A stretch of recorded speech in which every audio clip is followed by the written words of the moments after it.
Nate never leaves it plugged in. It would make more sense. It was worth the shot.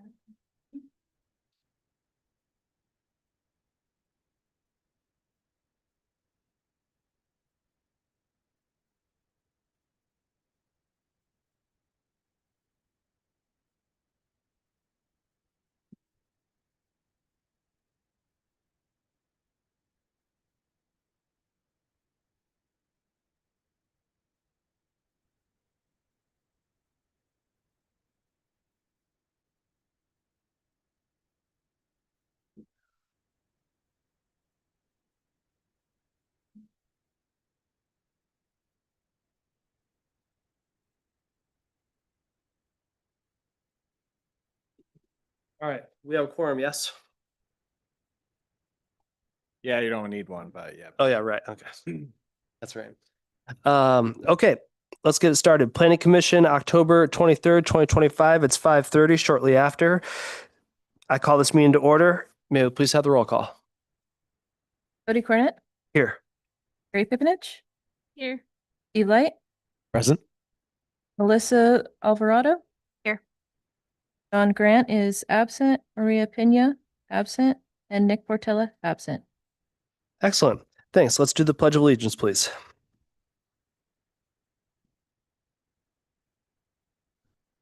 I pledge allegiance to the flag of the United States of America and to the republic for which it stands, one nation, under God, indivisible, with liberty and justice for all.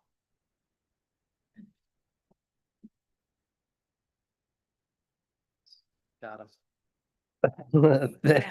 Thanks. Next is the approval of the agenda. All of those that have reviewed the agenda, may I please have a motion to approve with a second? So moved.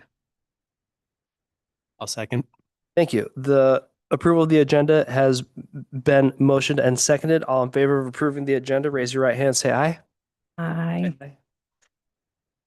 Next is the approval of the minutes from the June 5th regular planning commission meeting.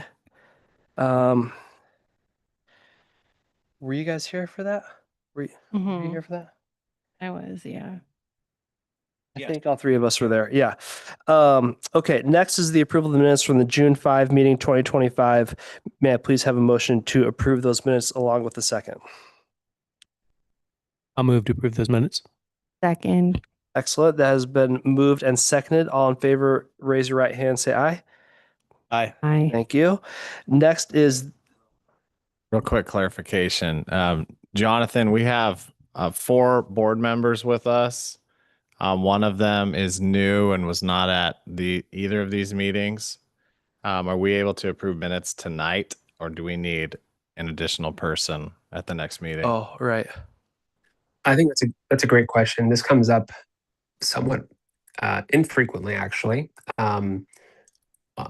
Let me pull. I'm pulling up the bylaws, and I can jump back in here in a little bit. It sounds like the motion was made and seconded, and there was just a vote, right? So it's been passed, and so I'll jump back in as needed to see if that works.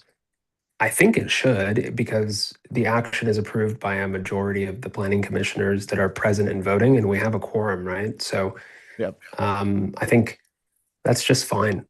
I think it's just fine. Okay. But tell you what, if it's not fine, I'll jump back in at some point later in the meeting and we'll go from there. But if I don't mention anything, then let's just go on with the understanding that it's fine. Okay. Then in that case, we'll also move on to the August 21. And if for some reason we need to do it again at a later meeting, we can. Yeah. Perfect. Next, the August 21st, 2025 Planning Commission and City Council joint work session. May I please have a motion to approve those minutes along with a second? I'll move to approve. I'll second. Thank you. A motion has been made to approve the minutes from the August 21 meeting with a second. All in favor, raise your right hand, say aye. Aye. Aye. Thank you. Next is a time for public comment. During this portion of the meeting, anyone may speak on any subject that does not later appear on the agenda. 5 minutes per person will be allowed. We do have some folks in the audience. Are you care to public comment on anything? No? Okay, perfect. In that case, the presentation, we are going over the Robert Rules of Order. Very important. Amy, thank you. Yeah, right. Thank you. I might have some tips to help with the public record a little bit. I have a presentation. Crystal's going to pull it up for me.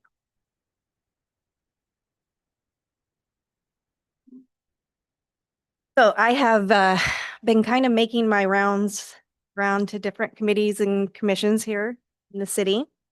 For my fourth group, and you may have seen this presentation if you're on the budget committee, I presented something very similar to the budget committee. It's helpful for new members of committees and commissions. It's just the very basics and general information about some of the parliamentary procedure that we of the city choose to follow, which is Robert's Rules of Order. Thank you. I think I can take over.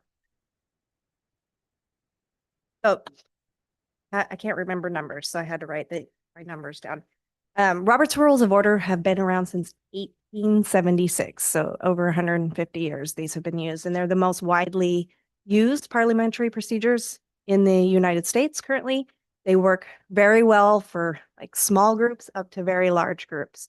And the purpose of the rules is to make sure that we can, as you see on the slides behind you there, we can have a structured approach to meetings to make sure they're efficient and our discussions stay on track.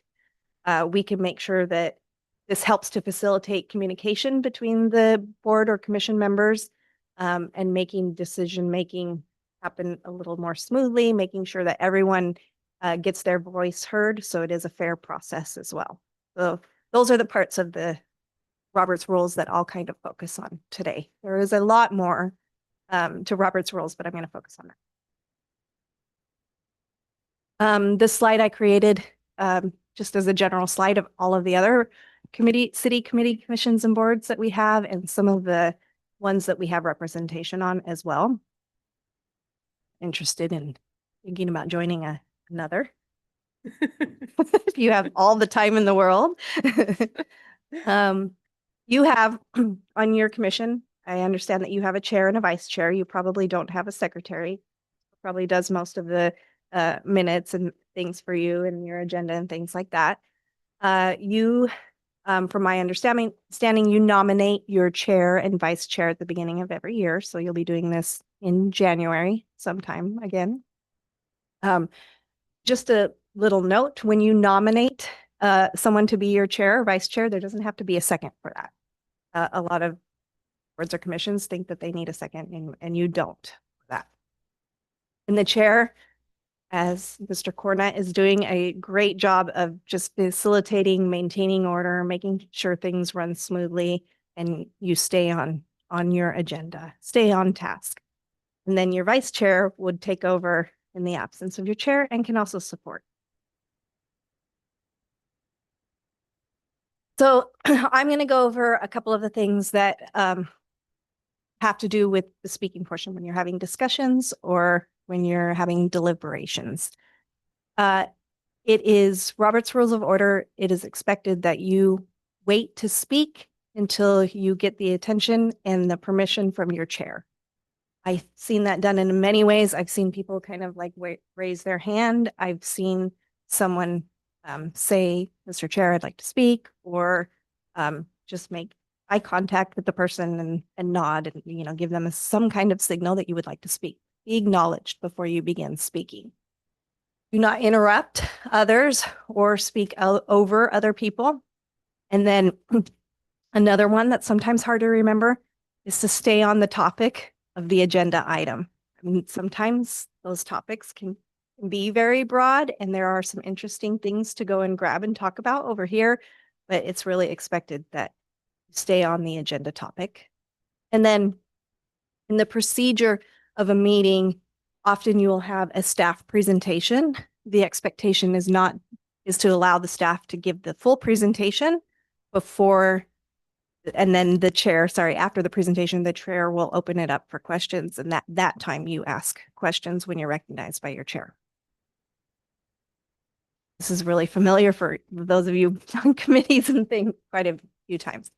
So I believe this, I know it's a lot of text, I'm sorry, but it's in your agenda packet on the next 2 slides information. Yes. Oh, you got handouts too. 35 and 36 of your agenda packet as well. So anybody who's not here and watches this later can see that. Okay. Here's what I have to say about your motions that I saw tonight. They were like almost perfect. They were great. When you make a motion and you say, I move to, please, for the public record, it's very helpful for those of us who need to take minutes and who want to look back at the public record again later. Please say, I move, and then say exactly what you are moving. I move to approve the agenda, or I move to approve the minutes of I can't remember the date of the meeting that you had, the August 22nd joint city council meeting, or whatever you said. Okay. And then everything else happened perfectly. You had a second. The chair restated the motion very, very clearly. You can ask for discussion or debate, usually with an agenda or approval or a minutes approval. There's not much debate, but you can ask, is there any discussion? If there is none, then you ask for the vote, just as was done. It's very nice to ask for the verbal and the hand signal. It also helps us as well to be able to see that later. And then at the end, if the chair would restate, the ayes have it, or the motion is passed, or something similar to that, that is good for the public record to have as well. Okay. And you have this cheat sheet if you need it in the future. It's my last one. Just want to highlight some of the common mistakes. And this is not common mistakes in our committees, commissions, and boards. This is common mistakes when I spoke with my whole network of city clerks across Oregon. But we find that some of the things that happen is people begin speaking without being recognized by the chair. You're in a discussion or a debate and you forget to get that recognition. Sometimes the motion phrasing is unclear. So try to make sure that motion language is clear.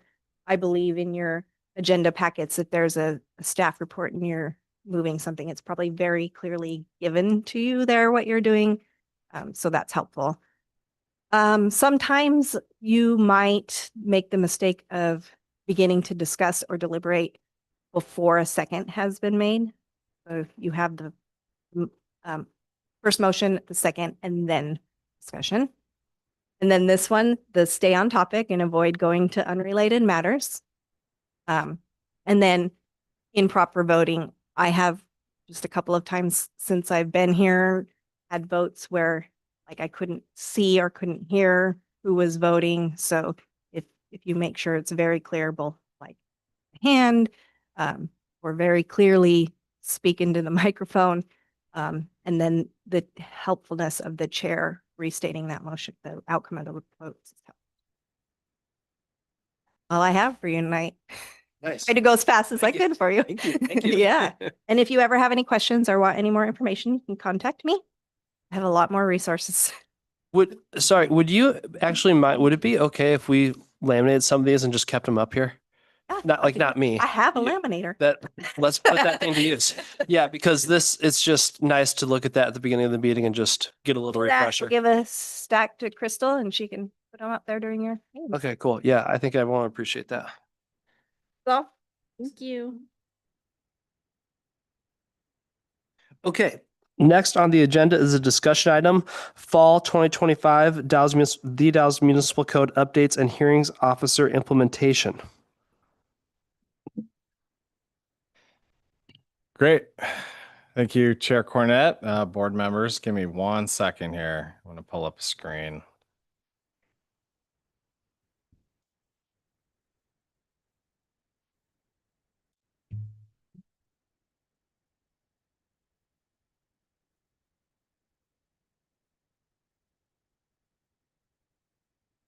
All right. Well, thank you, everybody, for making it this evening. We are looking ahead at some upcoming code amendments, and These really you're going to notice are kind of like a mix. There's quite a mix in here. I think we've brought forward. I think it was about 2 years ago. We did another set of like what we called like code cleanups. The code's big. We don't go through it all with one fell swoop. We take little stabs at it here and there. Some things rise to the top, depending on different needs or issues that we run into. And that is really a collection that we keep. Really, we have a collection and a list in our office. That is something that we come at times and we add to at times, knowing that we need to eventually take these things and move them forward through an adoption. So the other things that really play into this are the state's housing initiatives are constantly moving and they're moving fast. The state's legislature is very, very busy nonstop. So we're just always trying to stay up on those things. But this is also going to be a mix of a conversation that we had back in April regarding a hearings officer. So a hearings officer, from that conversation is an impartial hired land use attorney that would really take the place of the planning commission to talk through quasi judicial applications, administrative appeals. So your conditional use permits for a shop at the library, for instance, that would no longer be heard by the planning commission, that would go to a hearings officer. Frees up the opportunity for the planning commission to focus on code amendments like what we're discussing this evening. So I'll get into it. This is really what it is. This is just a discussion. I'll try to break these things up into chunks and I'll stop after each one so you can ask any questions that you have. Maybe we'll keep it that way instead of holding things till the end. I think it might be a better flow for all of us. So the meeting purpose is really its discussion before the formal adoption process of these code amendments. If we do move forward with them, we're collecting some feedback on each of these changes that we're going to highlight. And we're really just looking at this is just an overall discussion. We're on the basics of the topics, the context. We're not really getting into the weeds of the formatting, minor edits, those things. We haven't provided you the red lines by any means. I have a stack over here that we're working with, but if there's specific questions that come up on the different topics, we would be able to answer those questions for you. But our red lines are still at this point. We haven't moved through an entire adoption process. So staff has a lot of work to still do on that. So really kind of a breakdown of the discussion. We're going to touch on, there's 3 main points included in your staff report, A, B, and C. A is the bulk of the Title 10 code amendments, Title 10 of the Dalles Municipal Code. That is the code, the Land Use and Development Code. That is the code where the Planning Commission has the authority. That's what we work with whenever we have an application come in. Those are your setbacks, your building heights, everything to do with our rules and our regulations for development. B is talking a little bit more about the hearings officer implementation process that we have laid out. And C is the Planning Commission's restructuring, if you will, and some of the changes to expect with this whole entire process. And at the end, we'll touch on a tentative schedule that we have planned to move this process forward. You'll see hopefully in this next year, we're going to see a lot more code amendments moving forward. We're really starting to dig further into our housing production strategies. So there's going to be a lot of work coming out of that. And overall efficiency, the reason we've kind of mashed some of these together, we were initially thinking of just bringing the hearings officer forward by itself. But I think overall efficiency, respect for your time, I think we have an opportunity to bring in the hearings officer as well as some of these other cleanup items and all in one package just to, like I said, overall efficiency here. So looking at the Title 10 code amendments, there's some on housing and land use standards, procedures, administrative revisions, some code maintenance, touch on some fencing standards, and another one in here that was added just the other night. This is lay down yards. This isn't something that is in your packet, but we will get into that as we go. So taking a look, the first section that I'll talk about, and then we can, you can ask questions as we go along. We're taking a closer look at the different care facilities that are listed in our code, making sure that they align properly with state law. I think our definitions are slightly different there. Residential care facilities and residential care homes. There's also child care facilities and child care homes. I could have the names off a little bit. Childcare, we're not really touching on that. We will align it to make sure. Childcare, there's been some movement at the state. We cannot apply land use regulations to childcare facilities. If you're a childcare facility, we can only apply the same standards we would apply a single family home. That is kind of consistent with these residential care facilities. These are for, adults, more so adult aged individuals that need special care. So taking a look already, we have in the code, in our medium density and high density zone, we already allow residential care facilities. The state allows for, we have to require them. So the state also, though, allows for a provision that allows the city to add them to all zones. And that is what we are proposing here. So we want to be consistent. We want a residential care facility to be allowed in all of our zones. We would be ensuring that it follows all policies and procedures that we can by state standards. I do believe residential care facilities, we can apply like a site plan review. It would go through like a land use process, still verifying some details on it, but that is really the first one, would be just simply adding residential care facilities into the low density zone. Residential care facilities are the total. It's to give you kind of a size. When you're talking about a residential care home, it's 1 to 5 individuals.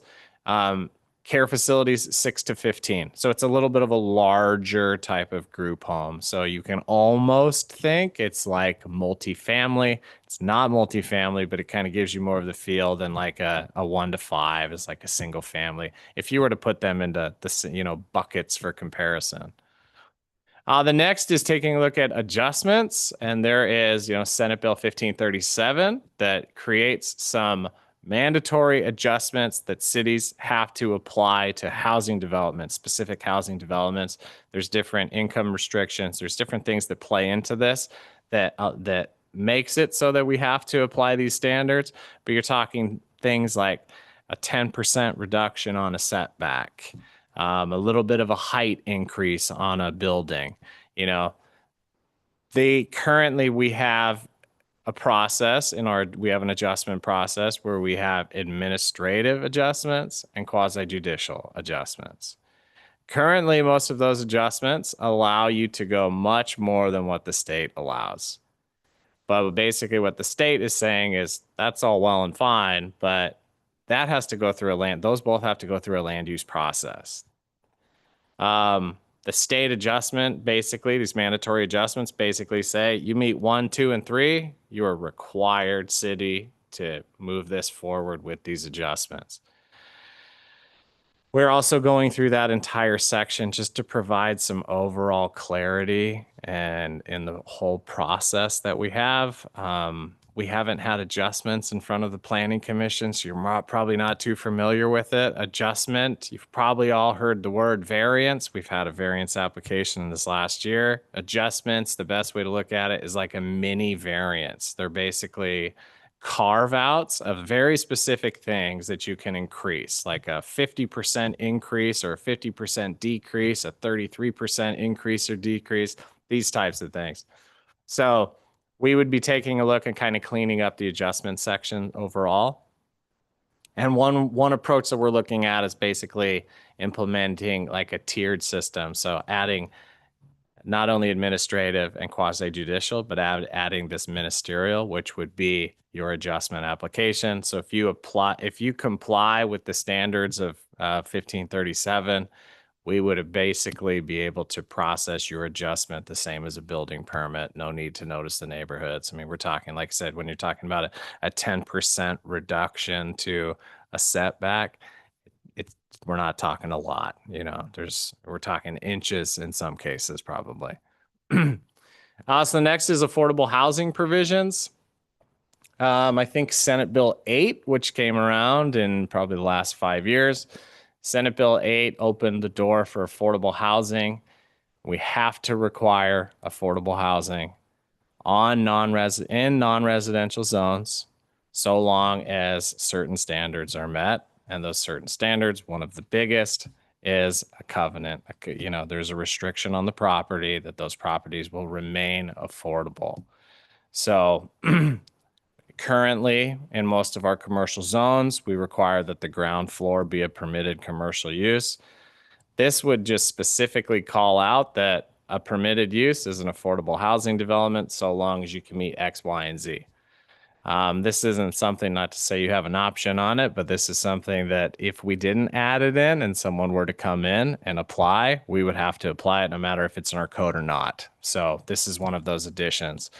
Recently, for an update, we haven't met for a while.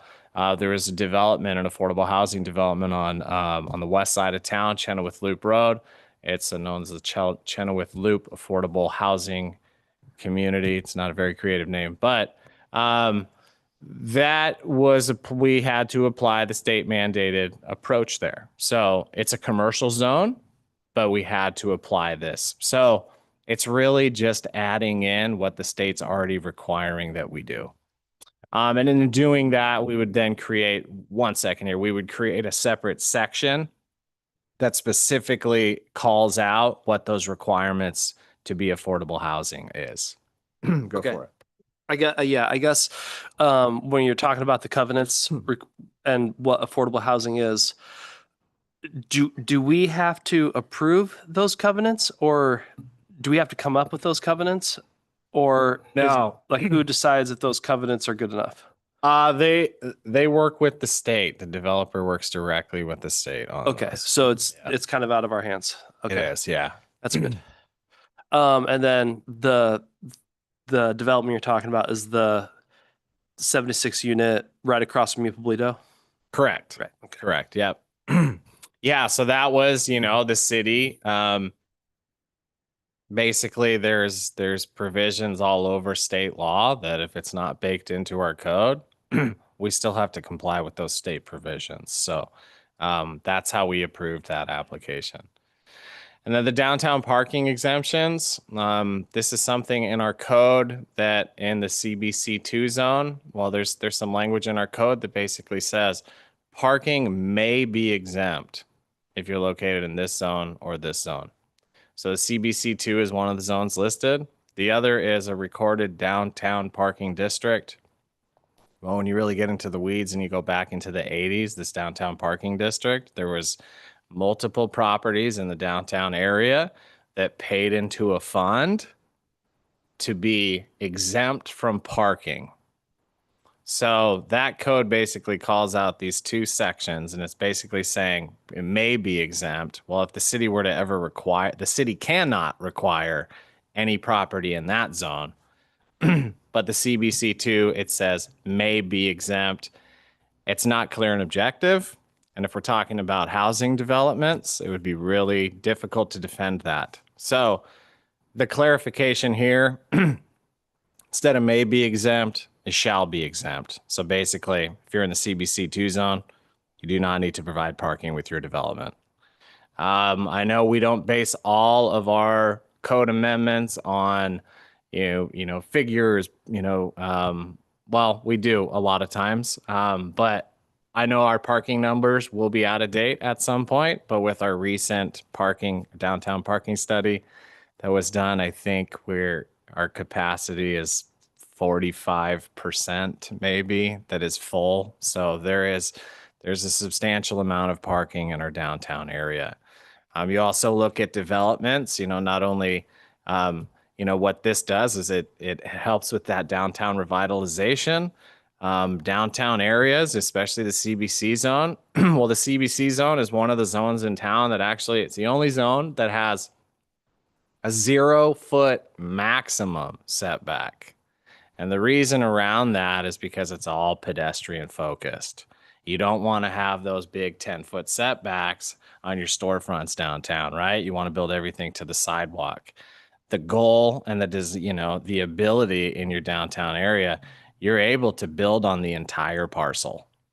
So when we look at for the city to, to be selfish on the city side of things, when we want to, the urban renewal agency, when we want to look at that Tony site, how to develop the Tony site, there's no parking if they were to build it out per the requirements. So what this does is I think it was implied early on that, that may be exempt. It was really, the goal was to exempt parking here. So what this would do is it would for sure exempt parking in the CBC2 zone.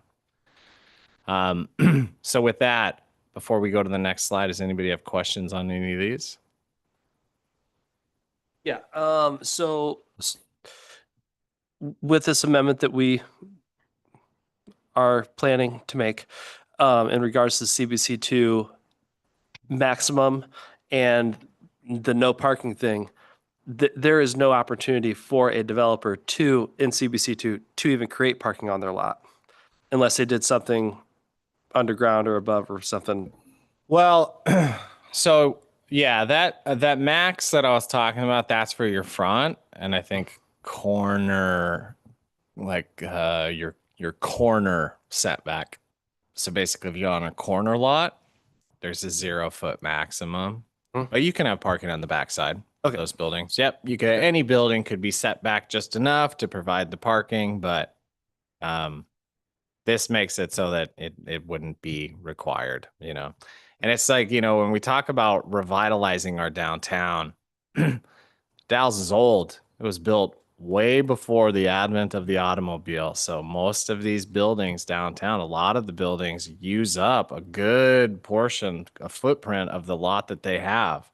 So, I mean, if we're to see any changes in the uses downtown, it'd be really difficult for individuals to meet the parking requirements of anything. You can go from a store to a store, but if you're talking about being a store and turning it into a housing development or anything of like a restaurant, maybe more increased foot traffic, makes it really difficult for those to develop because of the parking restrictions. Anything else? I had a question on the adjustments. It sounds like you're essentially taking what has been the process and clarifying it, making it more objective. It felt a little bit like when you were talking about it, there were some things that would be more strict now than the practice has been based on the state. Yeah, so so what we currently allow, let's say, so the state's mandatory adjustment, one of them, for example, is a 10% reduction in a setback. Well, we have a process where you can do a 33% reduction and then a 50% reduction. So we allow more than what the state's mandatory adjustment allows. The thing with the difference here would be these mandatory adjustments would be slotted in as like a ministerial building permit type rather than going through a land use application. And I think there's an income restriction based on it. So, and it can only be used for housing development. So it'd be one of those things that, yeah, a developer could still go through and get a 33% reduction. But then you're going through a full land use process and all of that. And it's going through a land use process right now to make that adjustment, right? Correct. Okay. Yeah. So Yeah. it's not making it more difficult. It's just slotting in some of those smaller adjustments. Exactly. Yeah. Okay. It's a specific carve out for these smaller adjustments. But yeah, we'll still keep what we have.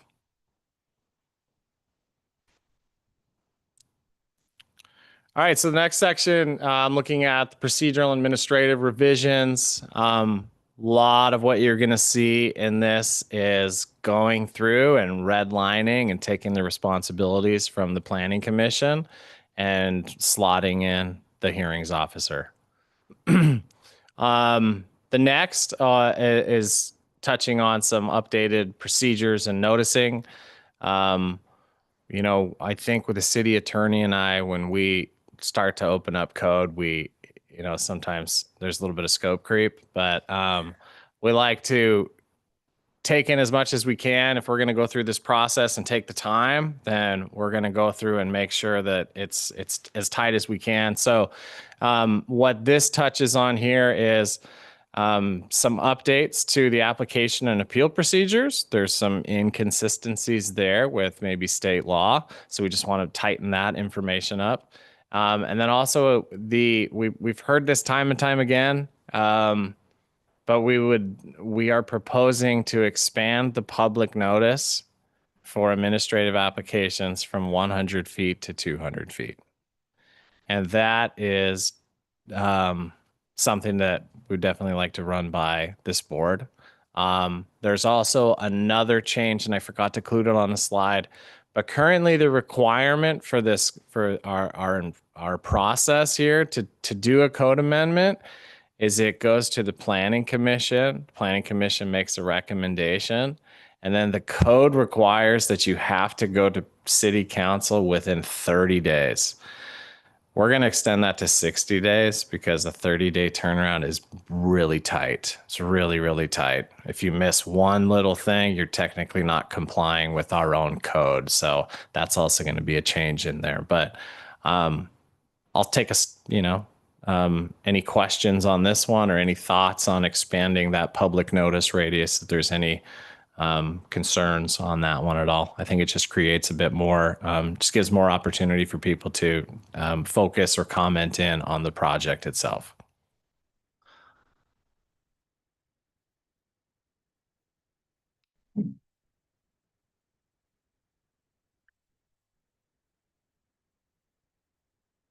Is that in response to comments you've been getting from folks about applications? I get them all the time. Yeah. Is there a standard? State law is 100 feet. Okay. Previous place I was at 200 feet. And then quasi judicial is 300 feet. I think some of the concern here is, when you're talking about a minor partition, you're dividing land. It's not really much.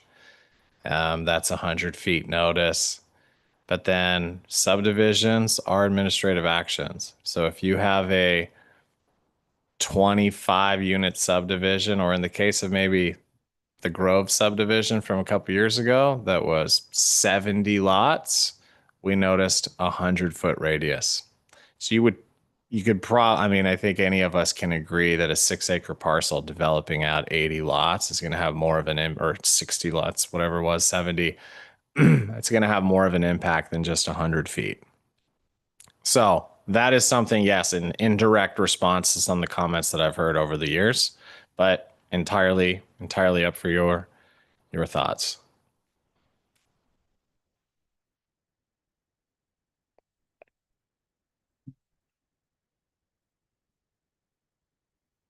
We don't have to make this decision now, do we? Well, it'd be good to have a consensus of some type or some direction forward.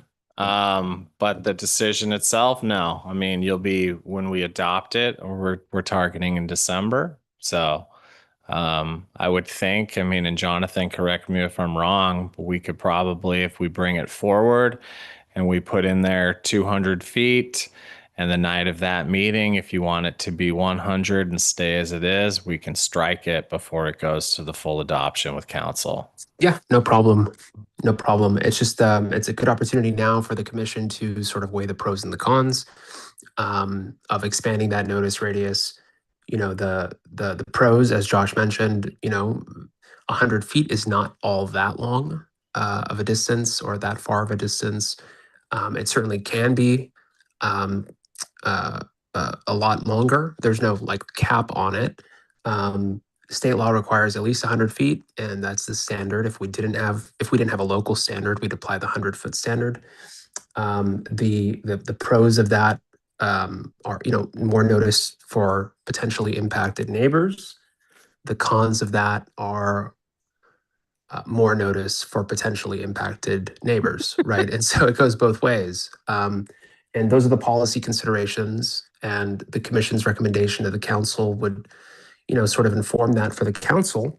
I know that the mayor of the city has had particularly had a keen interest on expanding notice. And if you asked the mayor, I think he would say we should make it a mile in every direction. And I think that there's probably a happy middle ground. There, just for the record, there's nothing wrong with 100 foot. We can't go any lower than that, but that's under state law, that's completely fine. And I guess the only reason to expand it would be to increase notice to adjoining properties. And I think the commission can sort of consider what the implications of that might be. But yeah, just wanted to, hopefully that's helpful. You don't have to make a decision tonight, and you could always change your mind later. It would be helpful just for drafting purposes for the planning director and myself. Thanks. Josh, is this a 100-foot radius? Is that what this is? Yeah. Okay.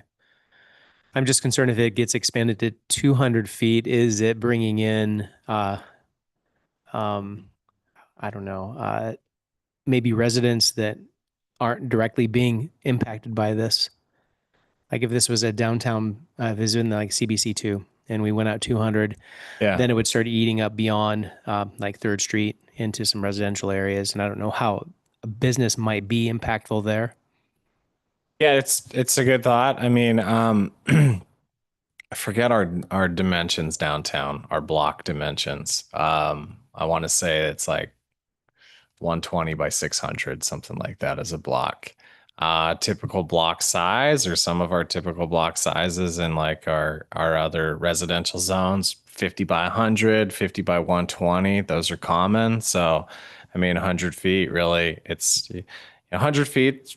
A lot of it in most of our residential zones, you're really just touching the neighbors that abut.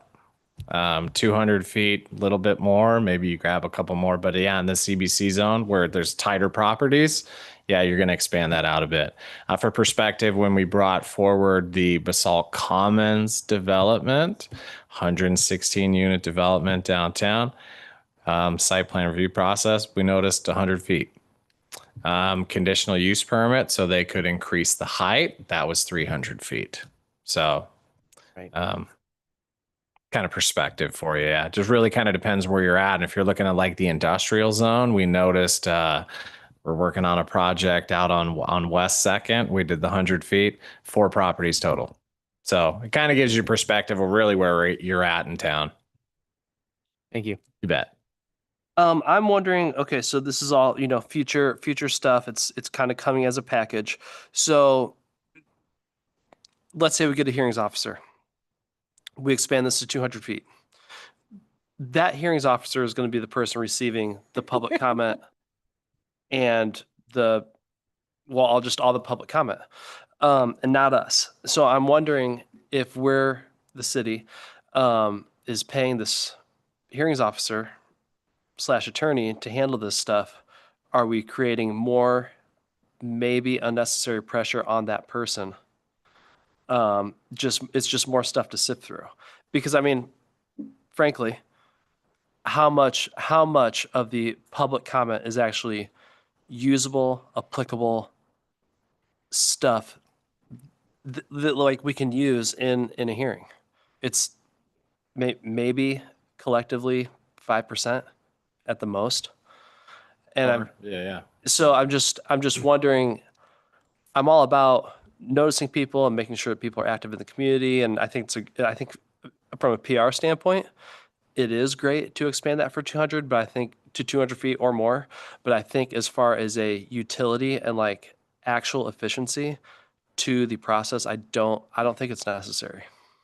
Can I jump in? I just want to mention, just mathematically, just something to keep in mind. For every time we increase a length metric, we are, because the area of a circle, right, is the length squared, more or less. It's the radius squared. So doubling the length from 100 to 200 quadruples the notice area. And if you apply that, to, for example, our RL zone, on average, it's an additional 19 parcels that would receive notice, assuming it's like a 5,000 square foot minimum lot size. just based off the density. So again, just taking the 100-foot radius to 200 is as an example, it would result in 19 extra parcels in the RL zone. In the medium density zone, it would result in about 24 extra parcels. And in the RH zone, it would result in 38 extra parcels that would receive notice. And so hopefully that's helpful context to sort of inform how your conversation goes next. That's a lot more people, which is great. It is. It is. I'll go for it. Is there already, I mean, it sounds like in some ways based on the complexity, like you said, the site plan for Basalt Commons was 100 feet, but when they had to do a conditional use permit, so something that wasn't sort of, are we checking the box following the code? It was something with more discretion. The notice was indeed larger. And so Yep. I mean, I can understand the interest in sort of the appearance of further transparency with a larger notice radius. But I feel like if a lot of those 100-foot decisions are really like, are you following the code? Yes or no?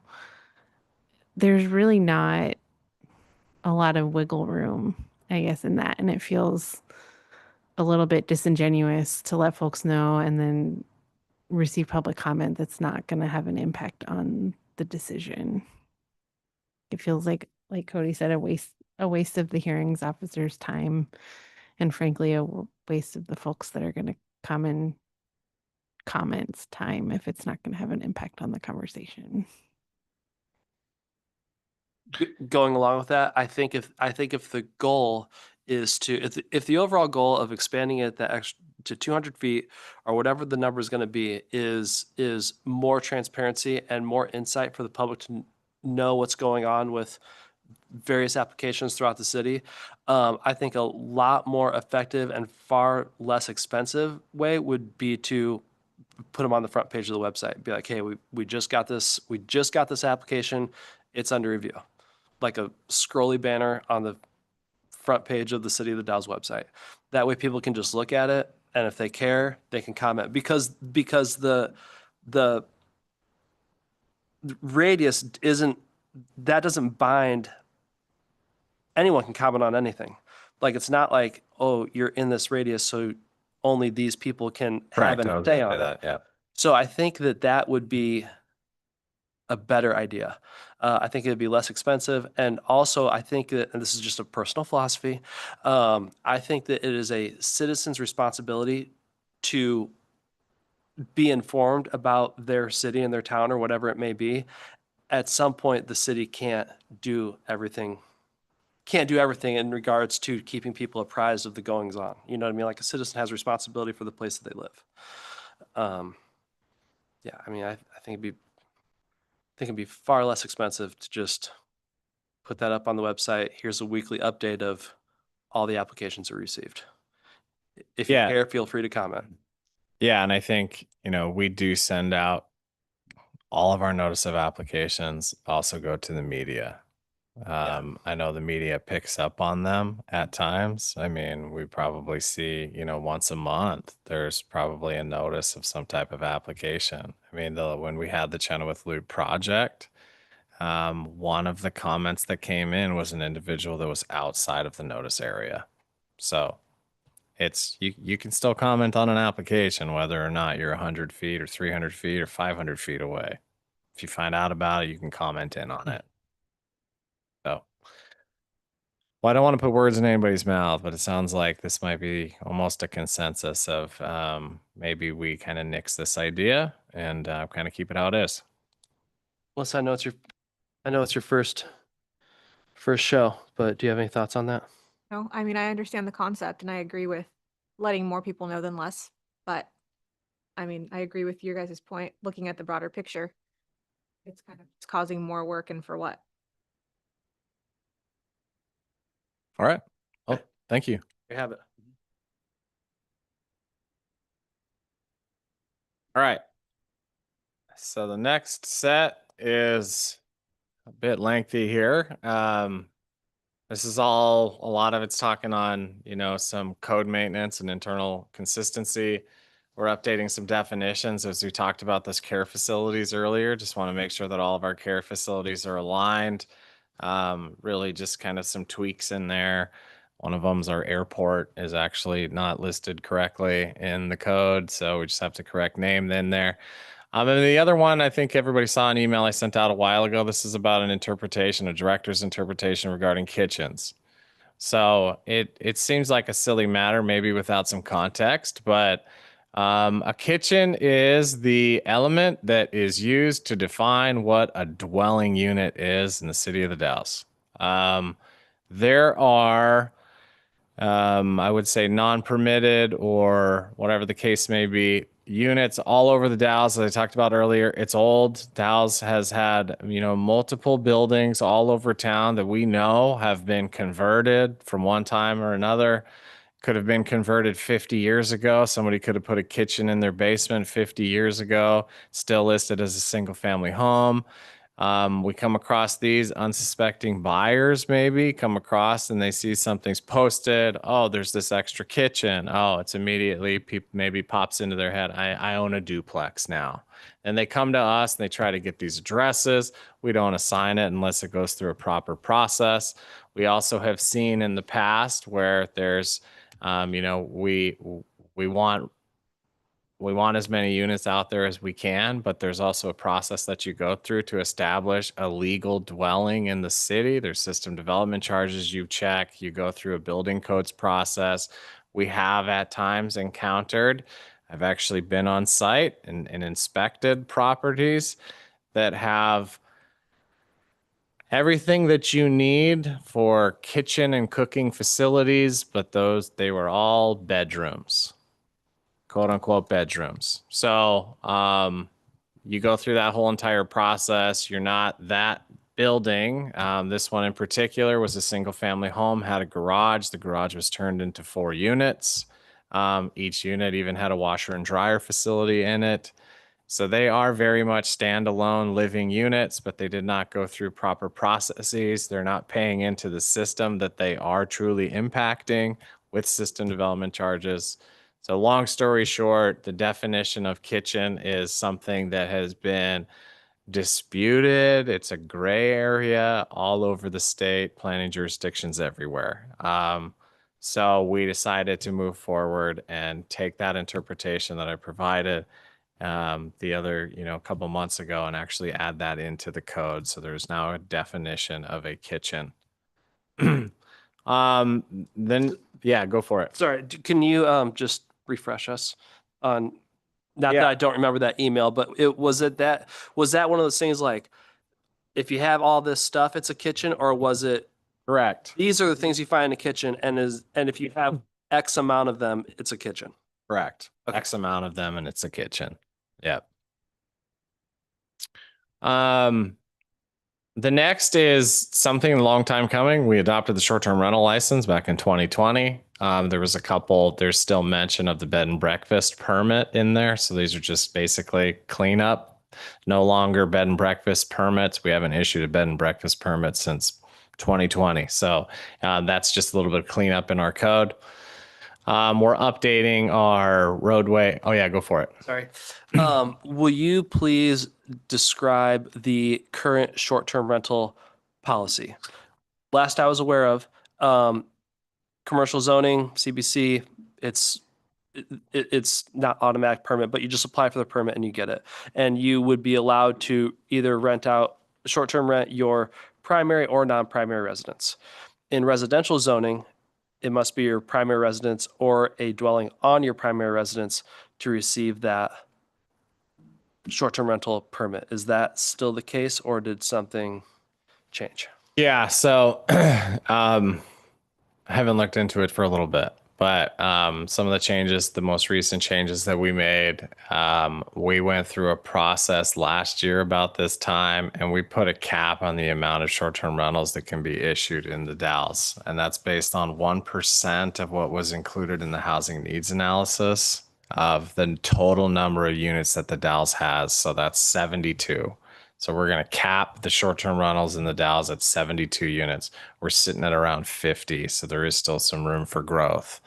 The other thing that council wanted to see is they wanted to eliminate the clustering of short-term rentals, meaning they don't want short-term rentals all stacked up next to each other. We have a neighborhood in town up by Cirrhosis Park. There's a big cluster of short-term rentals.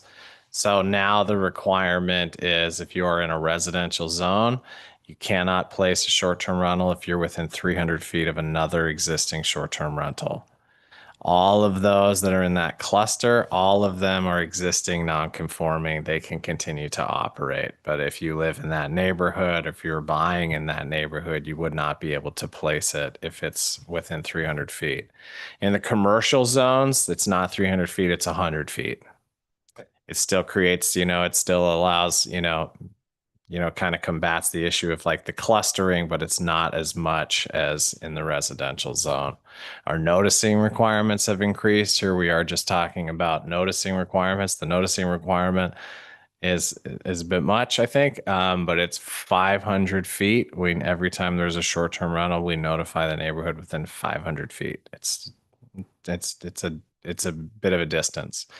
Does that answer your question? I know it's kind of shifted a little bit from what it was previously.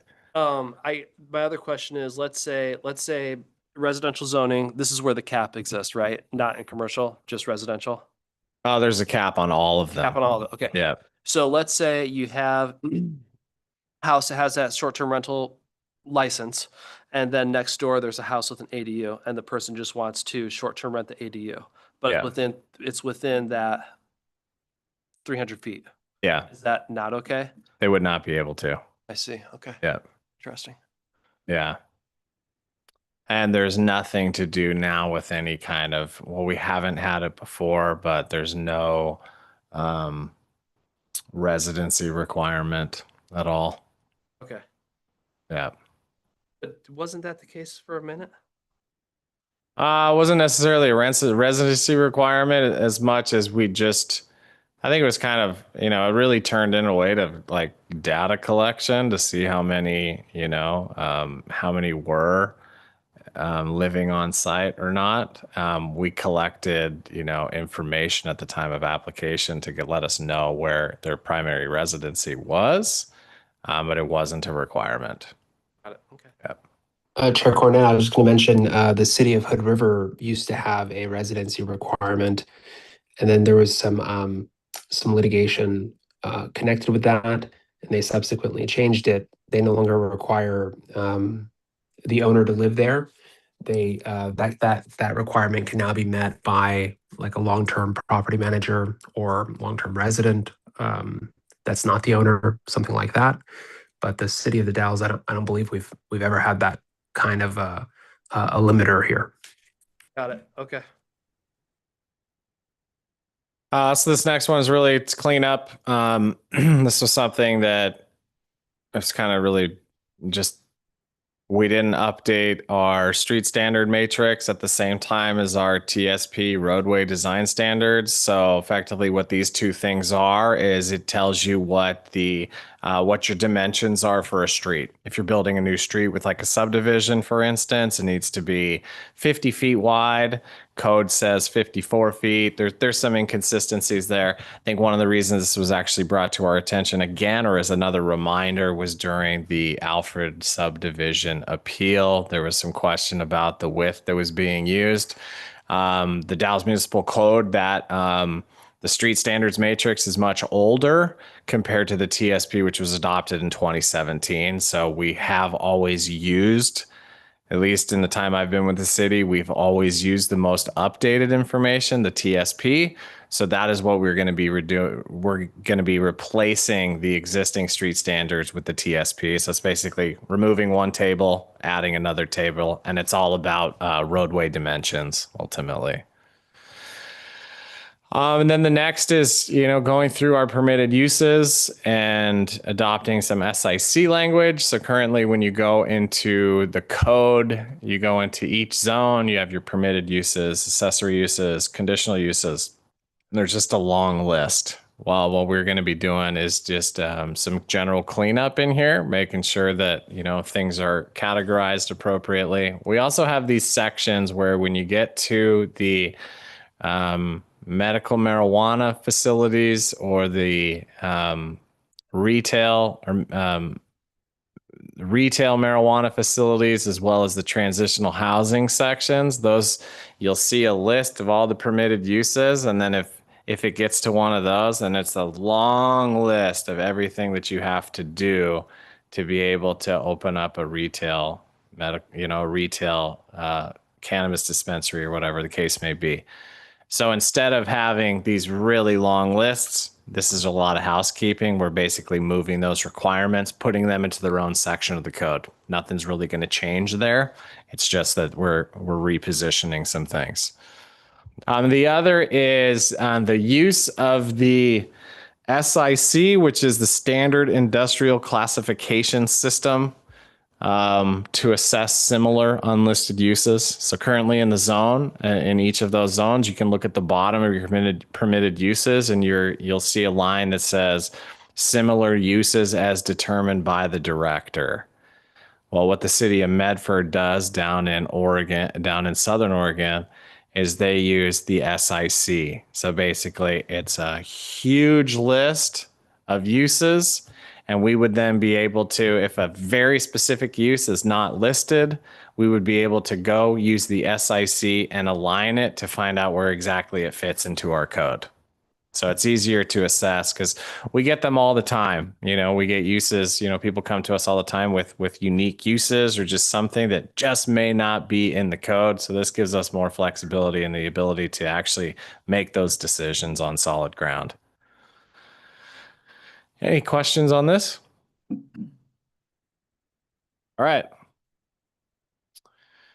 So the next is talking about fencing standards and laydown yards. So the first here is this is a standard that would allow up to 6 foot fence, 6 foot fencing on in school front yards to enhance student safety while also maintaining driveway visibility, neighborhood design.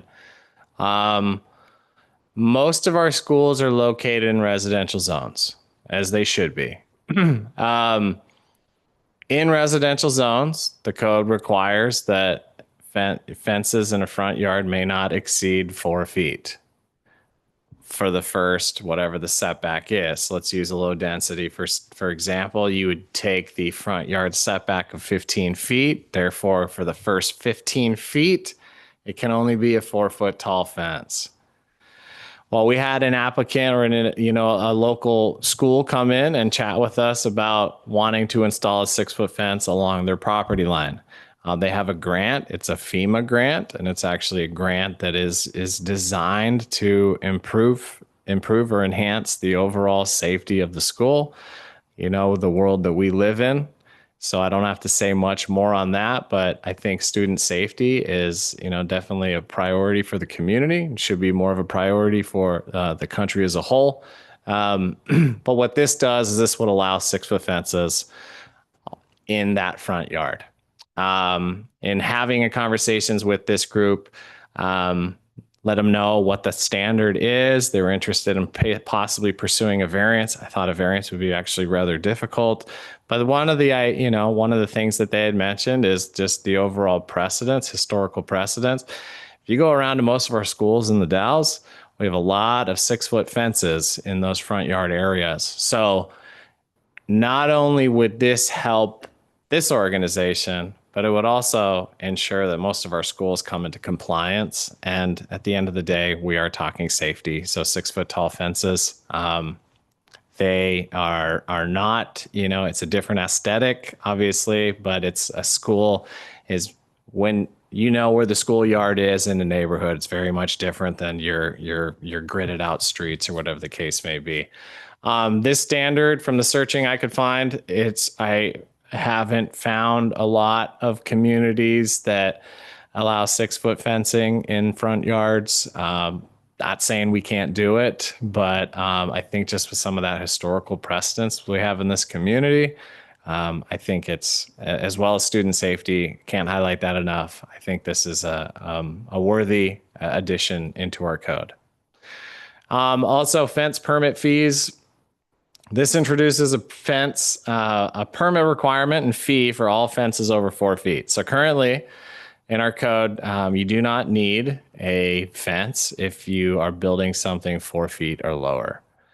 From 4 to 6 feet, it does require a fee, but it does require a permit, but it's free. I can't tell you how many permits we get in a month regarding fences. It's a very, very common permit, and you would think something as simple as a permit is probably one of those over the counter type of things. There's a lot that goes into permits, just trying to coordinate all the correct information with property owners. So because of this, we would be proposing that there would be just a fee applied. It's going to be similar to like a minor building permit. Right now, it's probably $40, maybe a little bit of an increase. We're going to start looking at some some fee increases coming up in the first part of this year, and that might be something that we add into the code. But like I said, wouldn't be crazy, but it would be, I think, in line with at least trying to recoup some of the time that goes into fence permits. And the last one here is laydown yards. Laydown yards are effectively construction zones. You have a vacant lot, you're doing a big project, you have a vacant lot that you store your equipment or job trailers at right next to the job site itself. It's known as a laydown yard. Currently, laydown yards are only allowed in the CLI and industrial zones. Well, there are some big projects coming up that the city has, but also we've seen, really the need in those commercial and industrial zones. There is a need for lay down yards. So basically what this was just allow those lay down yards to be located in more than just the CLI and industrial zones, but restricting them from residential zones. Any questions on these? All right. So the hearings officer process, this builds on a conversation, as I mentioned, that we had in April. This is, as we talked about earlier, this is a land use attorney that the city would hire on an as needed basis to review quasi judicial applications and administrative appeals. There'd be no other reason to meet with the hearings officer aside from when an application comes in.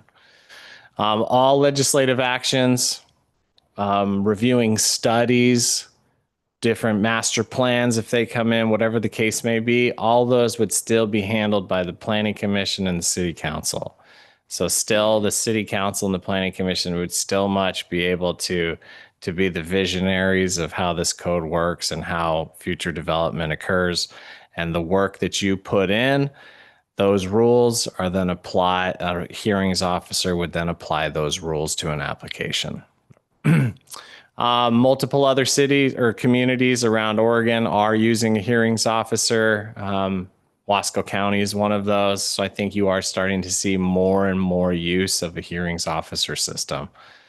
And we're looking at a phased rollout with it. It would be starting as soon as next month, and it's going to take a few months, though, to get everything in place. But we're looking at from November to April of next year is when the whole rollout would happen.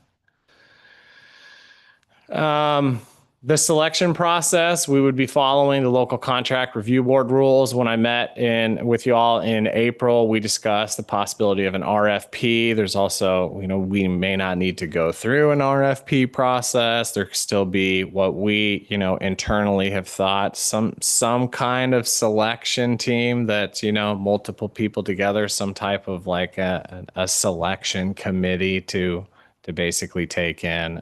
We'd receive applications or whatever, probably resumes, review resumes, and go from there, be able to select. Remind us what RFP stands for. Request for proposals. Got it. So yeah, touching again, I kind of repetitive slide here. We would implement by April 2026. Hearings would remain open to the public with virtual options.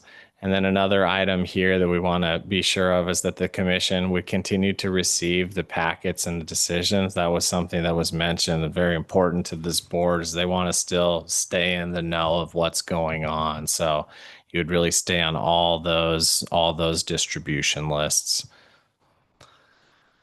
Yeah. Is there more hearings officer? Nope. Okay. May I have a couple questions? Yeah. So when the planning commission receives all packets and decisions, are those just going to be emailed to us, kind of like how those decisions are now? Yeah. Okay. Would it be appropriate for us to put on the agenda, like this has been decided, like just to still kind of have it be like part of our system? Not that there's anything that we can do about it, but just, I don't know, just so we know. Decisions on agendas. I mean, it could be something that we could provide staff update during staff comment. Is that something that work Yeah, for you? exactly. Yeah, like Okay. super brief, just like an update of what's going on, just so we're kind of apprised of Yeah. those larger things. Yeah, give you the opportunity to ask questions too, if you have them at Yeah, that time. Yep. perfect. The other question is, once that hearing officer makes a decision, is it still going to city council for a final approval, or is the hearings officer make the decision and that's it? Because I remember that being a bit of a discussion. Yeah, and I do appreciate the reminder. Jonathan reminded me about this the other day, and then I still forgot about it. Yeah, so when we last met in April, the decision, well, kind of the consensus, I would say at that time, was to follow what they're doing over in Wasco County, where the decision is made by the hearings officer. If it's appealed, it then goes to city council. Okay. There is a world where the last decision is the hearings officer. Okay. So that is something that's actually good conversation topic right now. How would you like to see it be structured? There's pros and cons to both. I think Chair Cornett, you're the one that actually pointed out the last time around that having the hearings officer decision being the last, it streamlines the process. That is for sure. It will be a shorter process if it just goes to the hearings officer. I'm still for that. Yeah, And then if it's appealed, it goes to city council. correct. And then if it's Well- appealed, then it goes to Luba. Yeah. Okay. So there's a route that hearings officer would be the last decision, and then it's appealed, goes to city council, and then it's appealed and goes to Luba, or hearings officer is a final decision, it goes to Luba. Ah, got it. Okay. Yes, apologies, I misspoke. So Okay. yeah. I mean, if the planning commission itself isn't touching it, do we really can we make that decision essentially on city council's behalf? Well, you'd be making the recommendation. So you'll, when a time comes, come in December when we present this to you, it would be up to the planning commission's recommendation. You could make a recommendation, and Jonathan can correct me if I'm wrong, but you can make a recommendation. City council can strike it and have it go at the end of their way. But, our council does appreciate the comments and the contributions of their boards. So I think they definitely, if it's something that the planning commission is making a recommendation on, they will definitely have a conversation and consider it. Is there a route that's more common practice in Oregon, whether to go through city council for an appeal or no? Or is it really all over? I think it's mixed. Yeah, I think there is some mix to it. I know that we just our local example of Wasco County, they go back to, it goes a hearings officer and then it goes to the Board of County Commissioners. Then after that, it would go to Luba. If it's appealed, it goes back to the Board of Commissions. But Yeah. it's not one of those things like where the hearing officer is like, all right, here's my decision. And then it goes to city council or the commission and is like, okay, now the final decision is made for sure. Yeah, it's only going to city council if it's appealed. Right. Yep. It's only going to Luba if it gets appealed. Okay, sorry, I meant So- commission like Wasco County Commission, not. Correct. Yeah. It's only going to the Board of County Commissioners if it's appealed. Can I just weigh in, Chair Cornett? I think I can't speak for the city council on this issue, but I think I would frankly be a little shocked if they didn't want the final decision to rest with the city council. I think it would be an uphill fight, even with the planning commission's recommendation, if that's the way the planning commission wanted to go. Sorry. Yeah. The final decision or the appeal? Sorry. way- So in the sorry, I hear what you're saying. In the world of land use, the city's final decision is like the ultimate destination for any appeal. So the city council, I think I can say confidently, has no interest in being like a decision maker absent an appeal to the city council, right? So Yeah. the hearings officer would certainly be like administering decisions, land use decisions for the city, and quasi-judicial actions, I think, is what's being proposed here. But the city council, I think, ultimately, at the end of the day, would be the final decision maker for the city on an appeal. Does that make sense?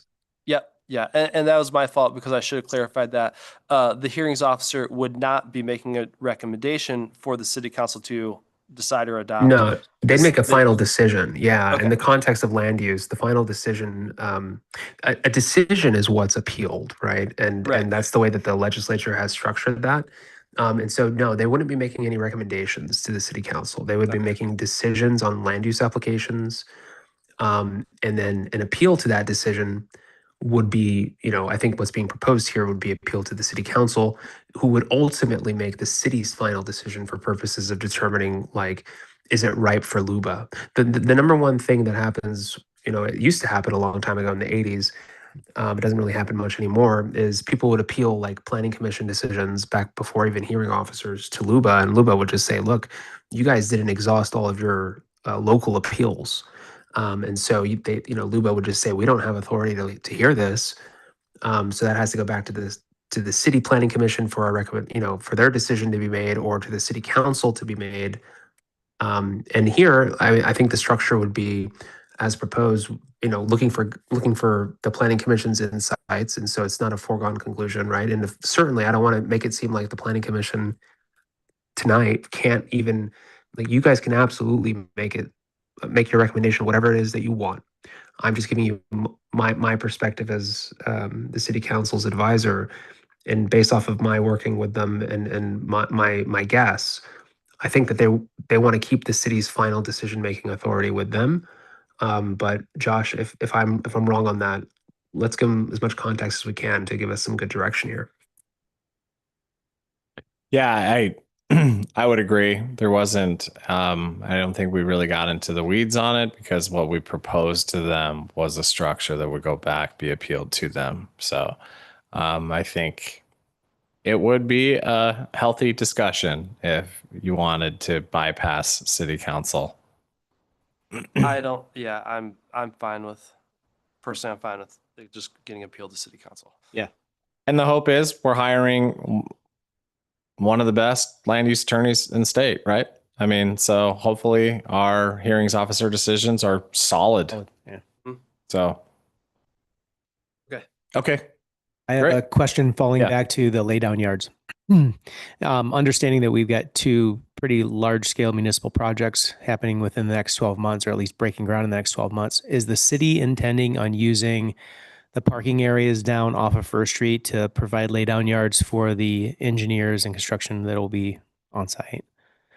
Yeah, great segue for an upcoming meeting next week about the impact of downtown businesses. But yes, what the plan is the Tony site is going to be intended to be used as a laydown yard for the Federal Street Plaza.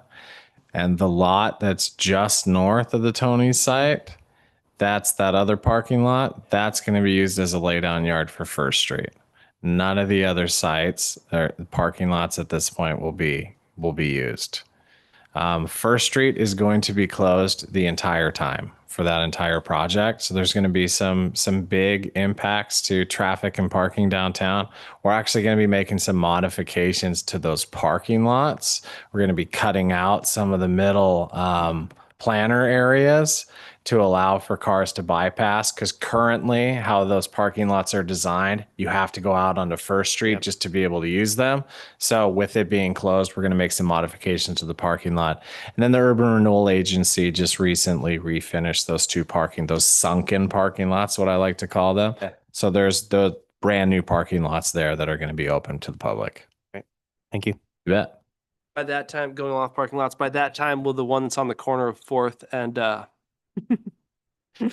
old used car lot? Third, thank you. Oh, 3rd and Jefferson. Yeah.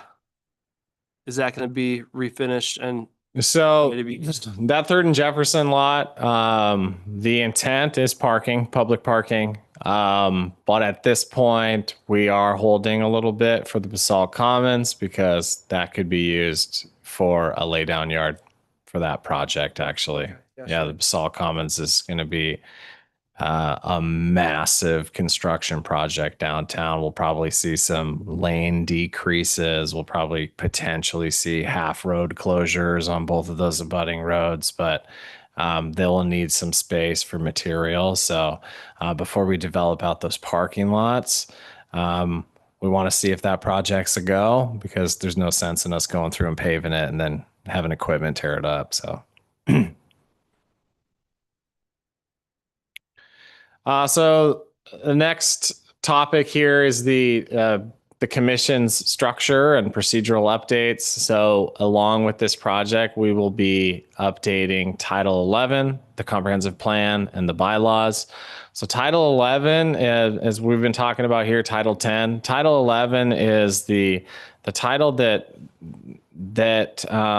lays out and outlines like the structure of what the Planning Commission is.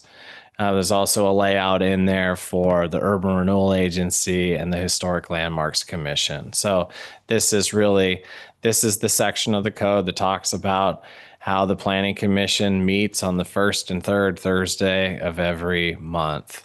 As we've talked about before, as part of this process, the Planning Commission, we would be reducing it to 1 meeting per month.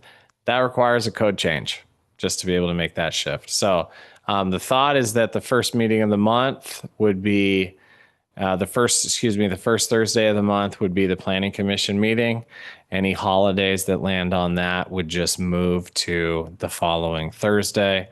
So for example, January 1st is a holiday this year, and that's the first Thursday. So that first counts, Planning Commission meeting would be January 8th. To make this change, we really just wanted to get a consensus. This is what we discussed before.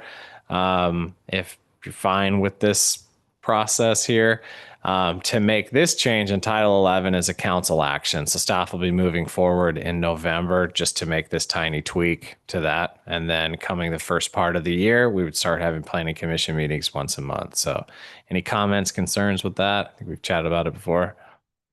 Just want to do 3 meetings a month or just go down to 1? All right, just check. And then with this shift, hearings officer meetings would then be held on the 3rd Thursday. So the thought there is that we'll stay consistent with what Planning Commission meetings have been. So I think it's easier for the public to digest and people what they're used to. And those meetings, as I mentioned, those are going to be on an as needed basis. So they will only be scheduled if there is an application that comes in the door. Are those meetings public, the hearing officer meetings? They will be. Okay. Yep. And as part of this comprehensive plan and bylaws, the adjustments there, really a lot of it is similar to what we talked about earlier. A lot of it is just changing the responsibilities within each of those documents. So when we come back through this through this code amendment update, we're going to be bringing forward Title 10. It's going to be a lot to it. There's going to be Title 10 updates. There's going to be comprehensive plan updates, as well as your bylaws. So it's going to be a big package of changes.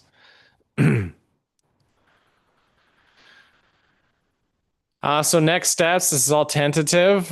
Conversations went really well tonight. There's not, I think we have, our direction on a few of these items here. The next step is for city council, Title 11 amendments, very minor adjustment here. December 18th is when we would be bringing the planning commission together for these code amendment adoptions. Or this is for the recommendation, though you'd be making a recommendation to council. This is the Title 10 stuff. Yep. January 12th would be city council for the code to be adopted. It then goes into effect 30 days after that. In that period of time, February to March, we would be having a selection process for the hearings officer. And then in April, we would be implementing and having a hearings officer going forward. There's a couple caveats here, and I'll work with the city attorney on it about potentially, ordinances are typically 30 days and they go into effect. We may take a look at structuring it slightly different so that the hearings officer portions go into effect April 2026, because there could be a world where come February, this new code is adopted, hearings officers in place, who then oversees applications in that period of time. So there's some nuance that we need to kind of figure out with that. The other aspect though, my apologies to go back to this slide really quick. What I was talking about with adjustments, this is something I did want to get the board's comments on this. So currently when there is an absence, when we deal with attendance issues, there hasn't issues, but ultimately what it is let me find where it's at. X amount of meetings. So currently how it reads is that a member who is absent from 3 consecutive meetings or is absent from over 15% of the commission meetings in 1 year without an excuse as approved by the planning commission is presumed to be non-performance in their duty.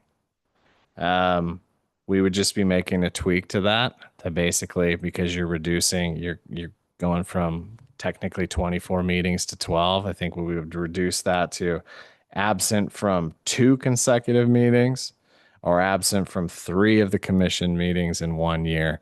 And this is all without an excuse. We do need to refine some of the language about excused absences and things of that nature. So any thoughts on any concerns on attendance or any of those changes? I think that's super fair. Does Cody get to decide what an excused absence is as the chair? Yeah, that's, So maybe not conventional. I think you all actually have the ability to do that. But yeah, there's some tweaks to that that we'll be making. Sorry, all joking aside. No. That seems reasonable. No, yeah.